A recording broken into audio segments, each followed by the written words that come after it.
Y es interesante porque justamente por esas cosas de la armonía preestablecida, el filósofo que habíamos pensado para hoy es Walter Benjamin, o Walter Benjamin, ¿no? Y Walter Benjamin fue un pensador muy extraño, ¿no? Le toca vivir la primera mitad del siglo XX, un siglo atravesado por dos grandes guerras en Europa, atravesado por también la crisis del capitalismo, ¿no? Que hasta ese momento, hasta por lo menos hasta la Primera Guerra, se había desarrollado de una manera que se creía triunfante, ¿no? Y Benjamin es un filósofo, decía, bastante raro porque, bueno, se forma en la fenomenología, se forma en la filosofía más clásica, pero después tiene también, en el romanticismo alemán, pero después tiene también una suerte de dos faros, ¿no? Que uno es Jerusalén, la tradición judía, la Kabbalah, la parte más mística, y otro es el marxismo, otro de esos faros, ¿no? Y dentro del marxismo él va a ser muy crítico, ¿no? ¿De qué cosa va a ser crítico? De cierto mecanicismo que durante buena parte del siglo XX anidó sobre todo en la Revolución Triunfante, es decir, ¿no? En la Revolución Rusa, ¿no? Y luego con Stalin, que las fuerzas del progreso llevarían a una sociedad sin clases, llevarían al fin del conflicto, etcétera. Muy crítico justamente de cierto mecanicismo de la historia, y al mismo tiempo muy crítico de los grandes historiadores de fines del siglo XIX como Ranke, que eran historiadores en Alemania, por ejemplo, de los grandes nombres, de las grandes instituciones. ¿Y con esto qué quiero decir? Que Benjamin, personaje bastante extraño, como Hannah Arendt sostuvo, no era un filósofo, por así decirlo, pleno o profesional, ¿no? Sino que era un hombre de letras, a veces un hermeneuta, a veces un artista, a veces un filósofo, a veces un escritor, ¿no? Pero que Benjamin creía que el aspecto individual, singular, subjetivo era fundamental para revertir esas fuerzas ineluctables y ese presente que muchas veces parece decirnos que las cosas van a ser así para siempre, ¿no? Digamos, ese relato de los vencedores que pareciera ser que nos dice que las cosas serán así como son, injustas, desiguales, de una vez y para siempre, ¿no? Por eso, y si alguien supo de vidas justamente marcadas por la derrota, fue Benjamin, ¿no? Como decía, él nace a fines del siglo XIX en Berlín, en un barrio muy burgués y adinerado de Berlín, y le toca después le toca atravesar dos guerras, y le toca además efectivamente la persecución de los nazis, ¿no? Y vivirá durante buena parte de su vida en el exilio, ¿no? Justamente, ¿no? Perseguido, sí. ¿No? Y esta que yo traía hoy, traigo las tesis llamadas sobre el concepto de historia. Este documento sobre el concepto de historia fue redactado a principios de 1940, ¿no? Por un filósofo judío alemán, ¿no? Y pensemos qué derrota, ¿no? Y qué momento para escribir, ¿no? De un filósofo que estaba en el exilio, poco antes justamente de ese intento de Benjamin de escapar de la Francia ocupada, de la Francia villista, cuyas autoridades se entregaban justamente a los refugiados alemanes judíos, claro, a la Gestapo, ¿no? Como se sabe, en septiembre de 1940, Benjamin, tratando de escapar, quiere cruzar esa frontera y se suicida. Claro, es el mejor momento para de la avanzada del ejército alemán nazi, claro, y el peor momento para la comunidad judía, que empieza a acercarse al océano, claro, dado que va ocupando cada vez más territorio, y si no lo ocupa establece alianzas con los que dirigen esos territorios, y bueno, lo van llevando a Benjamin, que no quiso, como sus colegas de la escuela de Frankfurt como Adorno, Horkheimer, cruzar el charco, como dicen, claro, irse directamente a Estados Unidos, que era un destino. No, él sostuvo su posición en el territorio, como se dice hoy, ¿no? Claro. Y digamos, eso habla de una vida, digamos, muy, muy singular y muy gigante, ¿no? Y una biografía, la del propio Benjamin. Bueno, es así que en septiembre de 1940 se suicida él, se quita la vida en la frontera española de Portbou entre Francia y España, ¿no? Tratando de escapar porque la frontera estaba allí cerrada. Bueno, y justamente como dirá Gretel Adorno, ¿no? Del propio Benjamin, perdón, una carta que Benjamin le escribe a Gretel Adorno, la guerra y la constelación que la ha provocado me llevaron a trasladar al papel algunos pensamientos sobre los cuales puedo decir que los conservo en mí, e incluso los preservo de mí desde alrededor de 20 años, ¿no? Efectivamente, es justamente la guerra y esa constelación la que lo llevan a Benjamin, esas condiciones de vida, ese presente completamente ineluctable, esa certeza de que será vencido ¿no? y que ganarán los peores seguramente, ¿no? Digamos, él se quita la vida en 1940, que lo lleva a Benjamin a escribir justamente estas tesis de filosofía y la historia en esa medianoche del siglo. En esa medianoche del siglo, como dirá Víctor Serge, ¿no? Esa medianoche del siglo, ese momento terrible de la historia contemporánea, que es sin duda el telón de fondo de estas tesis escritas a comienzos de 1940, ¿no? Y si vamos un poco a estas tesis, que son un conjunto de escritos que estaban destinadas quizás a ordenar, como el propio Benjamin dice, un proyecto mucho más vasto, que nunca llegaría a concluir el propio Benjamin, pero eran ordenadoras de su propia obra y de este proyecto más vasto que Benjamin no llegaría a concluir. Si vamos justamente a estas tesis que son bellísimas, nos dice Benjamin allí, en la tesis número 6 de Filosofía y la Historia, en una muy buena traducción que tengo aquí en mis manos.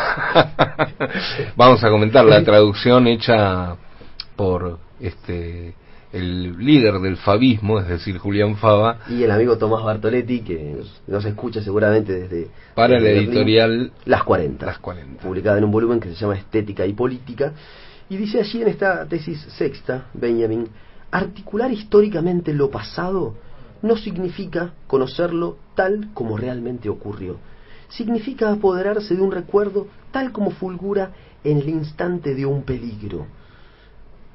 El peligro amenaza tanto al acervo de la tradición como a sus receptores. Para ambos el peligro es uno y el mismo: convertirse en instrumentos de la clase dominante. En cada época hay que intentar sustraer a la tradición del conformismo y de ese modo superarla. El Mesías no viene solo como el Redentor, viene como el vencedor del Anticristo. Solo aquel historiador, el historiador que, como Benjamin dirá en otros textos, en las propias tesis, se pilla la historia a contrapelo, es decir, lee la historia a contrapelo, va a los testimonios, muchas veces orales, a la tradición que ha pasado de boca en boca, esos testimonios que tienen que esperar años para poder surgir, tienen que esperar condiciones epocales, contextos para poder ser dichos. Justamente solo aquel historiador, el historiador materialista, ese historiador que se pilla la historia a contrapelo, tiene el don de avivar la esperanza en el pasado. Ni siquiera los muertos estarán a salvo del enemigo cuando él venza, y este enemigo no ha cesado de vencer. Bueno, es bellísimo, sí, ¿no? Sí, muy bien. Además Benjamin tenía una prosa realmente muy exquisita, una prosa de escritor, una prosa de artista, sí. y es muy impresionante. Lo cual lo diferencia de Adorno, a quien yo considero, insoportable. No lo puedo decir, pero es una limitación mía, ojo. Y además Adorno, capaz que no está bien que yo lo diga de esta manera. No coincido. Adorno además se escribe con subordinadas dentro de subordinadas dentro de subordinadas. Sí. Oraciones que no terminan nunca, parece Hegel, ¿no? No, una oración, en el sentido de la escritura, empieza una oración en el párrafo de la página 3 arriba y la termina en la página 7. No. La misma oración. Por supuesto, ¿no? A ver, si vas a hacer eso, para decir cosas que no son simples, desde luego, ¿no? Pero si vas a hacer eso, hacelo como Benjamin, claro. Hacelo lindo, claro. Lindo, que también tiene su dificultad. Yo tengo un momento que a mí me digo, no, te lo digo a vos porque vos sos profesor de filosofía, digo, a mí me cuesta, digamos, encontrarme con determinados textos. Yo supongo que a algunos de los que están del otro lado le pasa lo mismo, Sí. lo cual no significa que que no les guste, digamos, ¿no? Sino que simplemente cuestan, no como el caso de Adorno, que me cuesta y no me gusta, las dos cosas, ¿no? y causa sueño, ¿no? Lo que decís de Benjamin es muy cierto. Digamos, Benjamin no tiene a lo largo de su obra una escritura homogénea. Entonces, uno lee El origen del drama barroco alemán y es complejo, arduo, intrincado. Lee la obra de arte en la época de su reproductibilidad técnica y tiene otro estilo de escritura, completamente diferente, casi como un panfleto. Lee las tesis estas y acá hay muchísimo resumido, muchas veces de un modo muy poético, como yo lo que yo leía recién. Lee, o sea, hay críticas de Benjamin, hay críticas de cine, de arte, de muchísimo. Digamos, escribía para periódicos. Benjamin escribía, tuvo un programa de radio para chicos, Benjamin, ¿no? Y contaba historias de brujerías en la radio, digamos. Era un poco así como nosotros. Sí. Salvando la distancia, no me quiero comparar con Benjamin, no estoy diciendo eso. Digo que jugaba en toda la cancha. No, totalmente. Digo que podía... y el entusiasmo, ¿no?, que tenés que tener para dedicar, bueno, tener esa gravedad, esa intensidad. Era un flaner, digo, o sea, claro, que recorría también las ciudades, un poco vagando por las ciudades, esa figura que también de la literatura. Se dejó influenciar por el realismo soviético en algún momento, y esto, lo de la reproductibilidad técnica, viene por ese lado, cosa que también es un vencido en la historia del... Hay una obra de teatro muy linda que habla de la estadía de Benjamin en Moscú. Claro, él conoce a Asia Lassis, exactamente, 1924, uno de sus grandes amores, y se enamora de Asia Lassis y se enamora del marxismo, ¿no? Se enamora de esas dos. Bueno, ese es el título, ¿no?, para Benjamin, alguien que se enamora. Sí, absolutamente, un militante. Eso ya merece respeto. Totalmente, ¿no? Totalmente. Fue un enamorado de las causas y fue un militante de las causas, ¿no? Y su amigo Gershon Scholem le decía, no, venite a vivir a Jerusalén, venite, deja todo esto del marxismo. Y sus amigos, por ejemplo, a Adorno le decían, deja todo, deja la religión, la mística. Y él fluctuaba, entre la mística, la tradición religiosa, y el marxismo, y el romanticismo alemán, y la fenomenología, por eso es un pensador muy ecléctico, con toda la riqueza del término ecléctico, no un pensador que uno lo puede encasillar, clasificar rápidamente, ¿no? Mira, justo hablando de esto, de sus influencias, ¿no? En la primera de las tesis de filosofía de la historia la voy a leer, no iba a leer esa, iba a leer otra, iba a comentar la de recién, pero si no después se nos va, disculpen. Queridos, no recordás eso. Y no recuerdo esto, que quería leer justamente, como él dice, en la primera de las tesis, dice, es conocido el relato del autómata construido de forma tal que para asegurarse la conquista de la partida, un muñeco de ajedrez, ¿no? Un autómata, un robot, diríamos hoy, ¿no? Sí. Podía contrarrestar en una jugada cualquier movimiento del ajedrecista oponente, ¿no? Un autómata, digamos, un muñeco en traje de turco, con pipa, etcétera. Se sienta en el tablero. Por medio de un sistema de espejos se produce la ilusión de que esa mesa es transparente por todos sus lados, ¿no? Pensemos la imagen, una mesa transparente, un autómata jugando, un muñeco vestidito con pipa, y yo jugando la partida de ajedrez. Es verdad, dentro del muñeco se sentaba un enano jorobado, maestro de ajedrez, que le movía la mano con unos cordeles. Un aparataje equivalente puede ser imaginado para la filosofía. A ver. Siempre deberá ganar el muñeco, cuyo nombre sea materialismo histórico, ¿no? Digamos, la filosofía en función de una ideología del materialismo histórico, ¿no? Ahí está Moscú, bien. Ahí está Moscú. Podrá sin más enfrentarse a cualquiera, si se sirve de la teología, pequeña y desagradable hoy, la cual no debe dejarse ver por nadie. Impresionante. Claro, muy bueno. Vos tenés que apelar a la teología sin que se den cuenta. Tenés que apelar al mito sin que se den cuenta. Tenés que apelar a la fe sin que se den cuenta. Tenés que apelar justamente a eso que va más allá de los datos objetivos de la lucha de clases, de tu aparataje ideológico, etcétera. Pero no se tiene que dejar ver. Digamos, si alguien entendió el vínculo entre mito y razón, si alguien entendió que la revolución se hace o las transformaciones, porque tampoco Benjamin era tan iluso que pensaba simplemente en la revolución. Claro. Lo digo simplemente, no estoy diciendo peyorativo, ojo, no estoy diciendo Claro. peyorativo.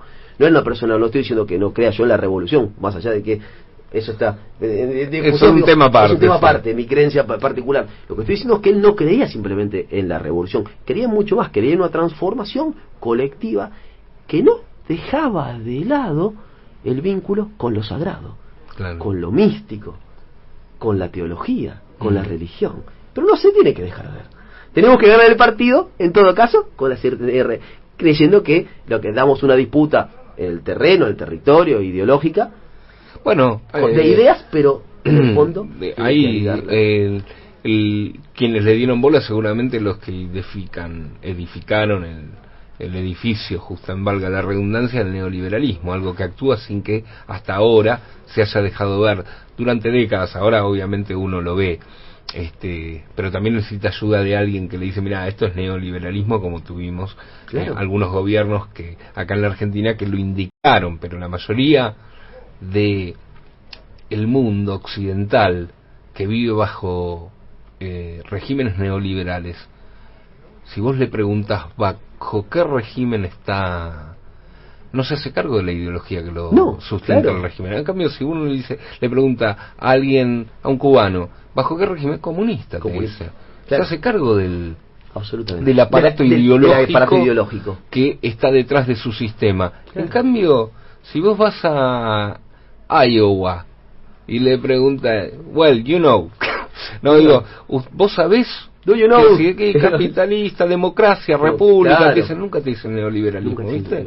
dicen Es una, ojo que hay veces que los otros han comprendido mejor a los nuestros a veces, ¿no? Muchísimo, absolutamente, es muy bueno lo que decís, Facu, porque efectivamente allí hay una asunción, una, ¿cómo se decía en una época? Una internalización, se dice, ¿no? Sí. Una asunción del Sí, paradigma sí. neoliberal y una naturalización. Y bueno, yo vivo acá, qué sé yo, No hay ideología. vivo en este país, Ese pero sistema es así. No hay ideología. Pero mira, tenés deuda, te cobras 5 lucas y debes 7 por mes. Ah, no, pero bueno, es el sistema, es así. Es así. No, es una ideología. Y no se deja ver. Dramática, no Sí, se deja ver. Y que está ganando la partida. Estuvo programada para que vos debieras eso y cobraras eso. Claro.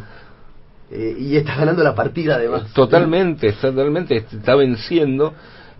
Tal vez asumir, porque ayer Balsa decía algo que un jugador justamente de ajedrez cubano le había dicho en algún momento, o había dicho, y él se enteró, que se aprende más de las derrotas que de las victorias. Saber que uno ha sido derrotado en algunos casos puede llegar a ser una enseñanza. Ahora, si te quedas en el lugar en el cual yo siempre seré derrotado porque esto no tiene, claro. etcétera, etcétera, entonces la política no sirve, bla, bla, bla, ni la revolución, ni la política, ni...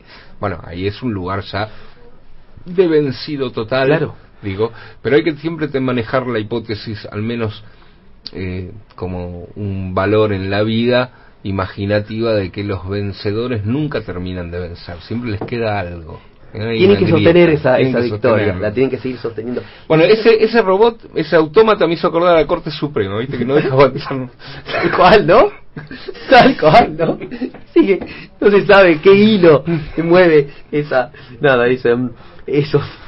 figuras. No, me hice acordar a propósito de que de las derrotas se aprende un breve, no sé, Perfumo, el gran Perfumo, contaba que él como técnico, lo que más le molestaba, salvo que fuera necesario, era empatar, porque decía que después de un empate la charla técnica y el trabajo en la semana no era como después, claro, ni una derrota ni una victoria, porque cuando los equipos perdían como técnico podía incentivar, marcar los errores, que a los jugadores, pero con un empate, ¿qué hago? ¿Qué te digo? Dice que era el peor resultado, salvo que en el empate lo clasificara, lo salvara del descenso, lo que fuere, me hiciste acordar de eso. Pero volviendo aquí a esta tesis número 6 que leíamos al comienzo, a propósito justamente que nos dice que el peligro amenaza tanto a la tradición como a sus receptores, y el peligro justamente es siempre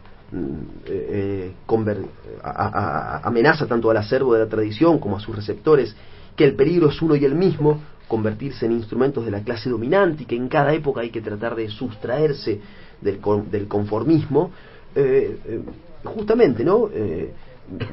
Benjamin aquí, y esto lo podemos trasladar a otros momentos de la historia, pero nos dice muchas cosas aquí. En primer lugar, lo que nos dice es que aquí hay un rechazo del asunto historiador neutral, ¿no? Justamente de aquel historiador de cierta tradición positivista, ¿no? De final del siglo XIX, que construía un acceso a la historia a partir de ciertos documentos oficiales o de ciertos hechos, pongamos la palabra hechos entre comillas, reales, ¿no?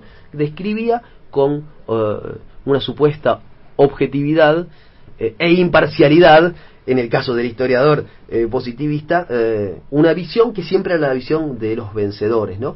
Esa gran historiografía, por ejemplo, de Ranke, que es la historiografía de los vencedores, de los reyes, de los papas, de los emperadores, esa visión oficial de los estados vencedores, además de los estados-nación vencedores imperialistas, ¿no? Sí, sí.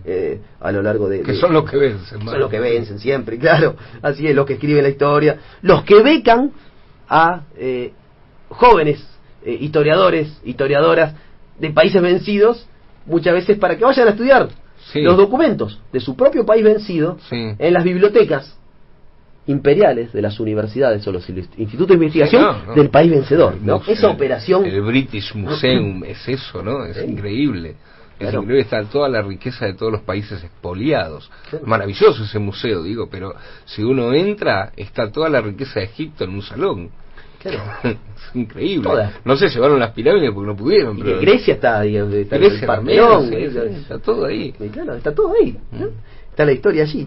Bueno, justamente nos dice que Benjamin, que lo que nos está diciendo es que el momento del peligro para el sujeto histórico, es decir, cuando Benjamin habla de sujeto que amenaza tanto al acervo de la tradición como al sujeto, cuando nos habla justamente de este momento de peligro, es justamente un peligro para las clases oprimidas, ¿no? Justamente, ¿no?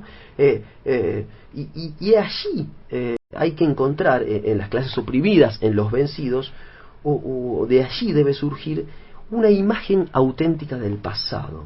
¿Por qué? Porque probablemente en ese instante en el que se consolida, se consagra la historia oficial, se disuelve, ¿no?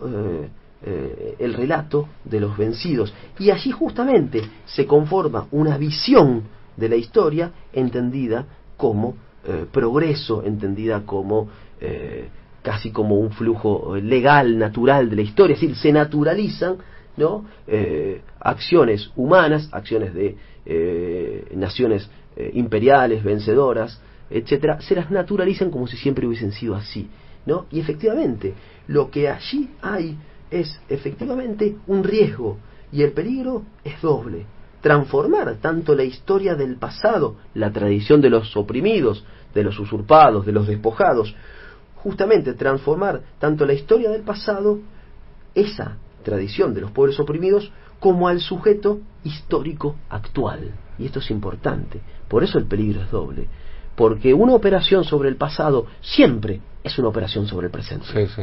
Por eso allí Benjamin justamente nos habla de la memoria de los vencidos, nos habla justamente de ese momento en el que se borra un pasado, y lo que se hace en el momento de borrar el pasado es disolver las fuerzas que podrían seguir operando en este presente para mantener viva esa llama justamente de los vencidos. Digo, ese es el momento en el que definitivamente vencerían, ¿no?, esos que han triunfado. Por eso hay que sacar a la tradición y a la historia del conformismo, ¿no? Y hay que mantener viva la llama del pasado, y hay que mantener viva las memorias y los relatos del pasado, porque en la reescritura de esos relatos del pasado, en el presente, están en el presente las fuerzas que nos llevarán justamente a la hora actual, como Benjamin dice, a la hora actual, la hora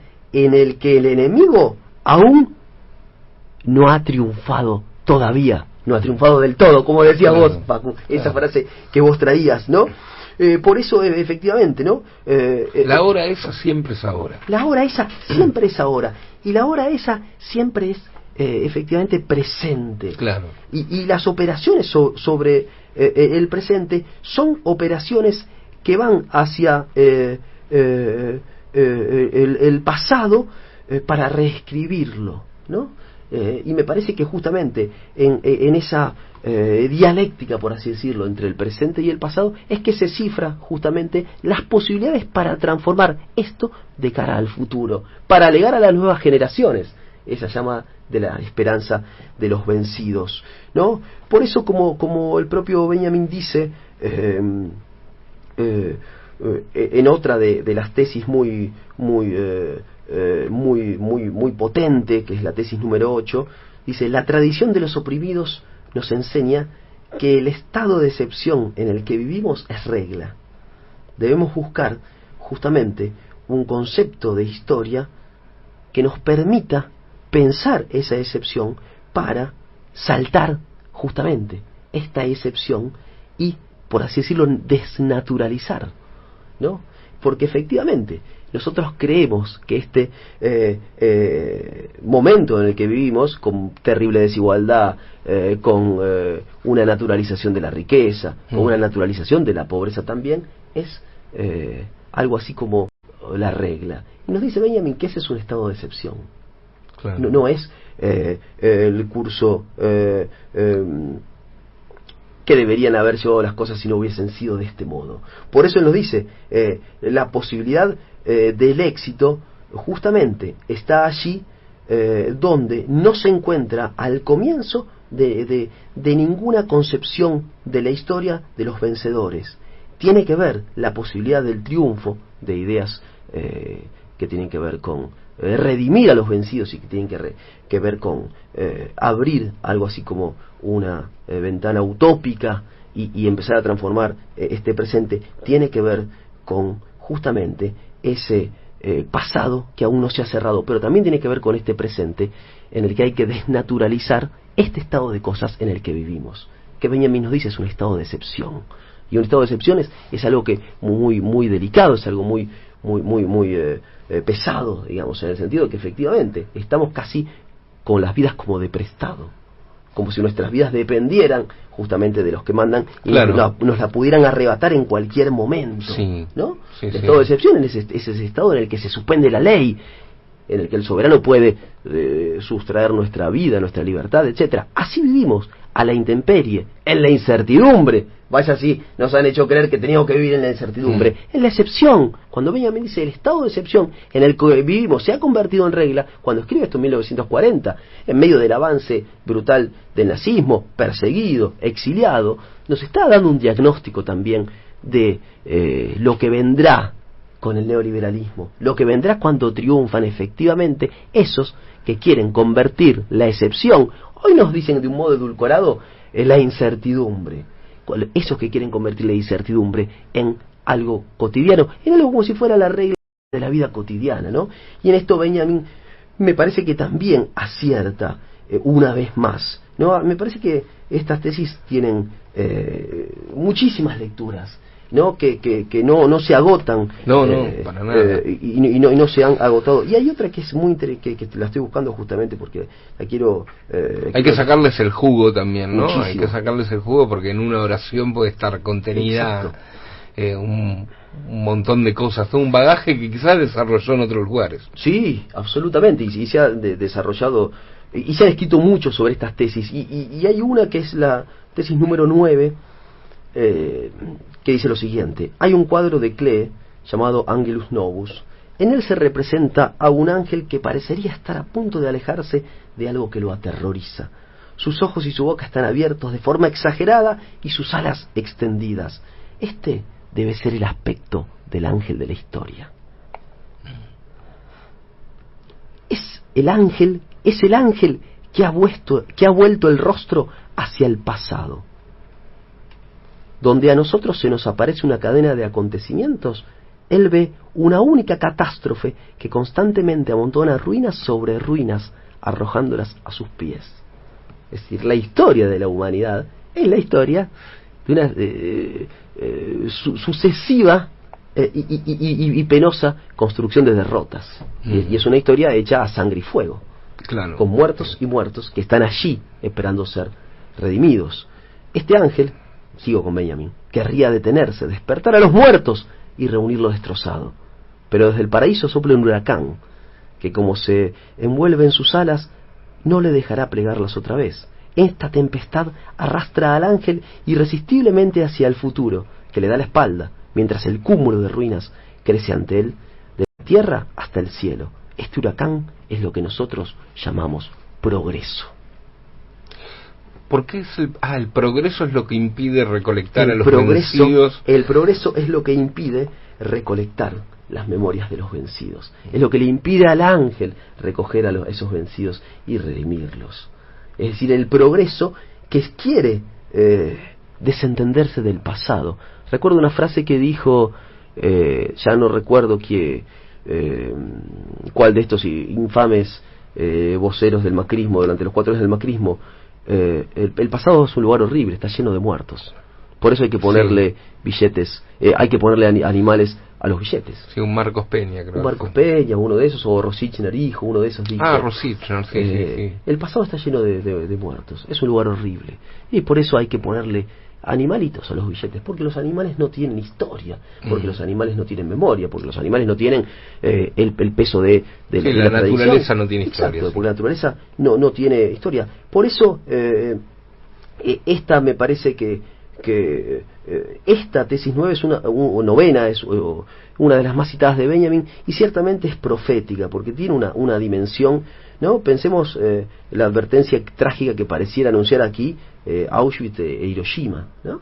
Pensemos, ¿no? Esto lo dice Mijael Levy, que es un gran, tiene un bellísimo libro, Walter Benjamin, Aviso de incendio, una lectura de las tesis sobre el concepto de historia, y él dice, ¿no? Se trata del texto más conocido de Benjamin, citado, interpretado, utilizado una cantidad de veces, y sin lugar a dudas tiene una dimensión profética. Nos dice Levi a propósito de esta tesis de Benjamin, su advertencia trágica parece anunciar Auschwitz e Hiroshima, las dos más grandes catástrofes de la historia humana, las dos ruinas más monstruosas, ¿no? Y termina justamente con esta acumulación que nos dice Benjamin, que trepa hasta el cielo, ¿no? Quizás esta tesis, ¿no?, en la que nos muestra a Benjamin un pasado lleno de ruinas, lleno de muertos, un ángel, el ángel de la historia, que quiere volver su cabeza hacia atrás y recoger a esos muertos para redimirlos, pero que no puede porque hay un huracán que los lleva hacia adelante, y ese huracán es llamado progreso. Me parece que es casi el punto focal o central de todas estas tesis. ¿Por qué? Por múltiples motivos. ¿Por qué? Porque efectivamente cuando el historiador se pilla la historia a contrapelo, tiene que ir muchas veces en contra de esas ideas del progreso que nos quieren hacer dejar atrás las visiones de la historia. Porque más de una vez, ¿no?, los vencedores, ¿qué nos quieren decir? No, miremos hacia adelante, no miremos el pasado. Claro. ¿Qué se nos dice desde los medios hoy opositores al gobierno? Bueno, es momento de ponernos de acuerdo, ¿no? Dejemos de mirar lo que hizo el macrismo, miremos para adelante, claro, ¿no? Sí. Dejemos la grieta, dejemos la lucha de clases, están diciendo, sí. ¿no? No toquemos la distribución desigual de la renta en la Argentina, no toquemos la renta extraordinaria, no nos metamos con los grandes privilegios y privilegiados de la Argentina, ¿no? Por eso me parece que lo que aparece aquí es una idea que es muy cara a la obra de Benjamin, y también muy cara a nosotros como una patria, como una nación, como decía Marechal, ¿no? Un dolor que aún no conoce su nombre, ¿no? A propósito de nuestra patria, la patria es un dolor que aún no conoce su nombre. Decía algo muy caro, que es la redención definitiva de nuestro pasado, y esa redención definitiva de nuestros muertos y de nuestro pasado tiene que ver con establecer definitivamente un orden más justo en el presente, ¿no? ¿No? Esas victorias, las nuestras, son mucho más provisorias que la de los vencedores en la Argentina, porque ellos en 4 años te destruyen lo que hiciste en 12. Totalmente, ¿no? totalmente. Y efectivamente allí... Y además te muestran como natural y como histórico lo que en realidad es un fenómeno en términos históricos relativamente temprano. Claro. Te muestran una realidad de desregulación financiera cuando ésta tiene unos 40 años, 50 años, en plena dictadura, con Martínez de Hoz en el 70 y pico, ¿no? Y te lo muestran como si la humanidad siempre hubiera sido así, la historia siempre hubiera sido así, que los capitales fluían sin ningún tipo de restricción, lo cual no es cierto. no es así, es una invención más o menos... es una convención. Es una convención más o menos reciente, claro, en términos históricos. Claro. Con lo cual tienen también el poder de convencer, ahí es cuando vencen, cuando te muestran como si no fuera histórico lo que en realidad lo es. Cuando se naturaliza el estado de excepción, para decirlo con Benjamin, cuando se naturaliza la desigualdad, cuando se naturaliza la explotación. Justamente, fíjate qué decía Hegel ya, a propósito de la historia. La historia, el Tribunal Universal, aparece como, para el propio Hegel incluso, ¿no?, como un campo de ruinas donde resuenan los lamentos sin nombres de los individuos, un altar en el cual fueron sacrificadas la felicidad de los pueblos y la virtud de los individuos, ¿no? Digo, ese Tribunal Supremo de la Historia es el altar en donde se sacrificó la felicidad de los pueblos y la vida de los individuos, ¿no? Y la vida plena, digo, ¿no? Claro. Por eso efectivamente no hay, como decía Benjamin, no hay un documento de cultura que no sea al mismo tiempo un documento de la barbarie, ¿no? De la barbarie, efectivamente, de estos vencedores. Por eso creo que hay un dolor profundo, insondable, que nada puede aplacar, salvo la redención, ¿no? Redención como una cura de esas heridas y de esas muertes que anidan en nuestro pasado y que siguen justamente como fantasmas acechándonos en el presente, ¿no? Es tarea nuestra volver a ese pasado para construir mejores condiciones de transformación de este presente y de este futuro. A mí muy bueno, Julián, muy bueno, y aparte siempre es el espectro. Es uno de los espectros de Vasan. Sí, es uno de los Balta. espectros. Balta es uno de los espectros. Me gusta mucho, obviamente, todo lo que recorriste de él, pero me quedo con esta idea de que los vencedores nunca terminan de vencer, nunca es total la victoria de los vencedores, y por eso los vencidos, en todo caso, no tienen que simplemente denunciar el pasado o victimizarse a futuro, sino tratar de vencer en el presente, ¿no? Es el ahora, justamente porque todavía los vencedores no han vencido de manera total, de manera cabal. Siempre se le adjudica a Benjamin algo pesimista, sí, y posiblemente lo sea. Además, el contexto en el cual estaba viviendo y las experiencias que tuvo él de aquellas cosas que se enamoró, tanto de una mujer como de una ideología, digo, ¿no? No le fueron tan bien, es cierto, y esto puede influir, obviamente, todos, está un filósofo importante, se influye, está signado por sus experiencias, por el entorno, por el paradigma en el cual vive. Pero me quedo con esta enseñanza que me parece que es no optimista, sino también realista y apunta hacia algo de transformación, que es lo que hoy por hoy necesitamos, ¿sí? Y sacarse de encima el huracán y el autómata de la Corte Suprema. Así es. Y a pesar de todo esto, siempre, digamos, el tiempo de histórico no es un tiempo homogéneo, nos decía Benjamin.